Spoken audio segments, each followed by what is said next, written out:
শুধু দর্শক বন্ধু, আপনারা দেখছেন একে নিউজ বাংলা। আর এই মুহূর্তে উপস্থিত রয়েছে কলকাতা হাইকোর্টে। আমরা আপনাদেরকে আগেও জানিয়েছিলাম যে সন্দীপ ঘোষের অ্যাকাউন্ট থেকে আমাদের রাজ্যের মুখ্যমন্ত্রী মাননীয় মমতা বন্দ্যোপাধ্যায়ের ভাই বাবন ব্যানার্জির অ্যাকাউন্টে 26 লক্ষ টাকা ঢুকেছে এবং সেই টাকা ঢোকায় এই বাবন ব্যানার্জিকে কলকাতা হাইকোর্টে আসার নোটিশ কিন্তু হাইকোর্ট থেকে করা হয়েছিল। আমরা আগেও জানিয়েছিলাম যে বাবন ব্যানার্জিকে সিবিআই তাদেরকেও ডেকেছিল, কিন্তু সিবিআই এর হাজিরা তিনি কিন্তু এড়িয়ে গিয়েছেন।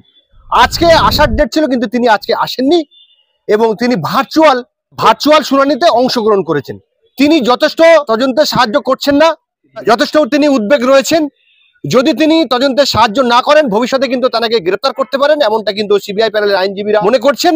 কেননা ইতিমধ্যেই বাবন ব্যানার্জি ঢিলছড়া দূরত্ব কালীঘাট থেকে হাইকোর্ট, খুব ঢিলছড়া দূরত্ব, কিন্তু তিনি হাইকোর্টে এলেন না। সিবিআই প্যানেলের আইনজীবীরা মনে করছেন যে যদি এরকম চলতে থাকে, ভবিষ্যতে বাবন ব্যানার্জিকে সিবিআই এর কাস্টডিতে নিতে পারেন। আমরা এই সমস্ত বিষয়ে কথা বলবো। আমাদের সঙ্গে রয়েছেন আইনজীবী রাহুল দাস মহাশয়। 11 জন পুলিশ অফিসার যারা আরজিকর ডিউটিতে ছিল সেই দিন যেদিন তিলোত্তমার ঘটনাটা ঘটে, তাদেরকে সিবিআই তলব করেছে।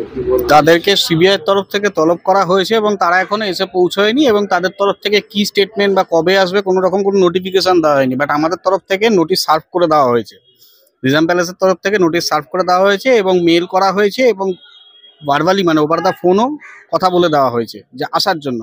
তাদের তরফ থেকে কবে আসবে কি আসবে সেটা জানি না।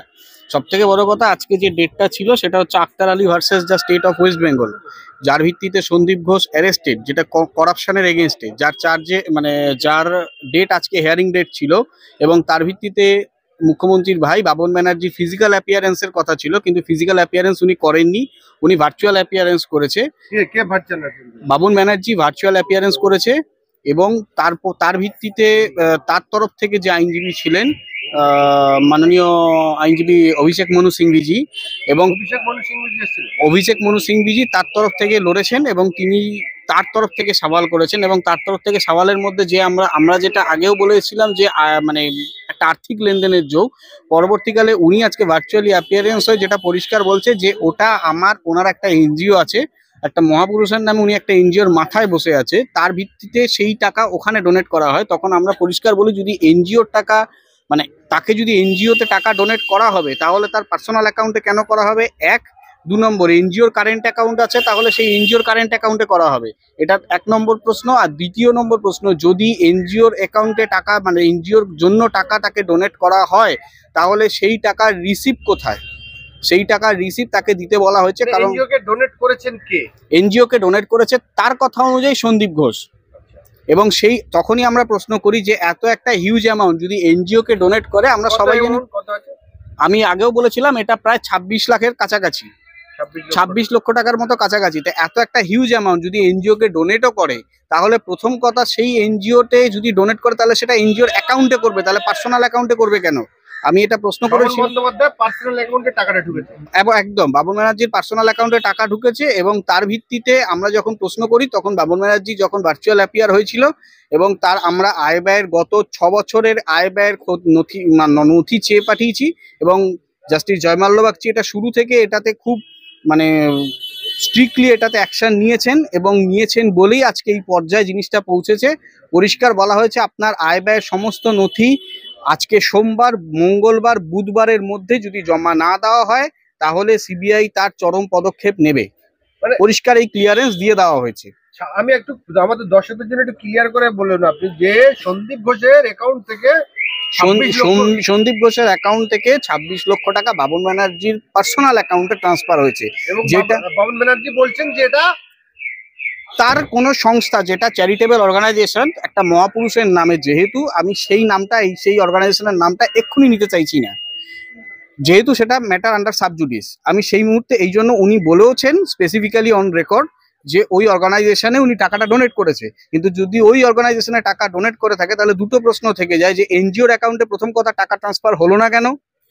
দ্বিতীয় প্রশ্ন, যদি এনজিওর অ্যাকাউন্টে টাকা ট্রান্সফার করে থাকে তাহলে তার রিসিপ্টটা কোথায়? সন্দীপ ঘোষ কিন্তু একথা বলেনি যখন কাস্টাডিতে আমরা যখন স্টেটমেন্ট নিই, যদিও বা কাস্টাডি স্টেটমেন্ট কোর্টে অ্যাডমিসেবল নয়, কিন্তু তবুও সন্দীপ ঘোষ আমাদেরকে এটা বলেনি যে উনি এনজিওর জন্য, ওনাকে আমি এনজিওতে ডেভেলপমেন্টের জন্য এই টাকা দেওয়া হয়েছে। এ কথা উনি একবারও বলেননি। কিন্তু যদি আমি বাবুল ব্যানার্জির কথা প্রসঙ্গ যদি ঠিক ধরে নিই, তাহলে তার রিসিভ কোর্টকে জমা দিতে হবে আগামী বুধবারের মধ্যে। জমা দেওয়ার জন্য ডেডলাইন দিয়েছে এবং আমরা তার সাথে সাথে আমরা আপনাদের এটা দেখাতে চাই। এই হচ্ছে তার copy, state of versus state of West বেঙ্গলের কপি, মানে যেটা উনি মামলাটা করেছিলেন। আক্তার আলী, আমি একটু ভুল বললাম, Akhtar Ali versus state of West Bengal, এটা তার কপি। এবং এই কপির যদি আমি আপনাকে দেখাই, 4 নম্বর পাতায় যে ফরওয়ার্ডিং, এই যে সাবজেক্ট ফরওয়ার্ডিং কমপ্লেন, এটা করা হয়েছিল কাকে? এই যে anti corruption branch, IGP, anti corruption ব্রাঞ্চের আইজিপি কে। এবং সেই কমপ্লেনের ভিত্তিতে, মিস্টার আক্তার আলীর কমপ্লেনের ভিত্তিতে, যিনি কিনা একসময় আরজি করে কর্মরত ছিলেন, তার কমপ্লেনের ভিত্তিতে কোনো স্টেপ নেওয়া হয়নি। এটা জাস্ট এড়িয়ে যাওয়া। আমি আগের বারও বলেছিলাম যে এটা জাস্ট এগিয়ে যাওয়া একটা কথা। এবং এই কমপ্লেনের ভিত্তিতে গভর্নমেন্ট কি স্টেপ নিয়েছে সেটা জানার জন্য আমরা আইজিপি অ্যান্টি কারাপশন ব্যুরোকে আমরা 164-এ নোটিশ করানো হয়েছে আজকে। এবং যে সেক্রেটারি আছে যে আপনার নবান্নতে, তাকেও বলা হয়েছিল, কারণ তাকেও এই কমপ্লেন করা হয়েছিল। এই কমপ্লেন এই পাতার ex deputy superintendent Akhtar Ali উনি ছিলেন, যখন ডেপুটি সুপারিনটেন্ডেন্ট থাকাকালীন যে তছরূপ হয়েছিল সেই তছরূপের কমপ্লেন উনি করেছিলেন। অ্যান্টি কারাপশন ব্যুরো, এই যে পরিষ্কার লেখা আছে DY inspector general of police dated of anti corruption branch, ওনাকে করা হয়েছিল, কিন্তু উনি কোনো স্টেপ নেননি। যেটা উনি আগের বারও অভিযোগ করে এসছে, তার কমপ্লেনের কপি আমরা আজকে হাতে পেয়েছি। এবং এটা কমপ্লেনটা করেছিল 7/2023 সালে উনি একটা কমপ্লেন করেন, যার ভিত্তিতে কোনো রকম কোনো এনকোয়ারি হয়নি, স্টেটের তরফ থেকে কোনো রকম কোনো এনকোয়ারি হয়নি। পরবর্তীকালে এর জন্যই মিস্টার সন্দীপ ঘোষ, যাকে ইডি বা সিবিআই কাস্টাডিতে নেওয়া হয় এবং কাস্টাডিতে উনি এখনো আছে, এর ভিত্তিতে, এই কমপ্লেনের ভিত্তিতে। এবং এই যে নবান্নর যে সেক্রেটারিয়েট, তার 5 নম্বর পাতার 4 নম্বরে দেখা যাচ্ছে এই যে government of West Bengal home and hill affairs department internal security branch secret cell Nabanna, এখানেও একটা কমপ্লেন করা হয়। এই কমপ্লেনেরও কোনো রেসপন্স আসেনি, যেটা আক্তার আলী সাহেব বারবার বলে আসছেন। এবং তার জন্য আমরা এই দুজনকে নোটিশ করানোর কথা প্রেয়ার করি।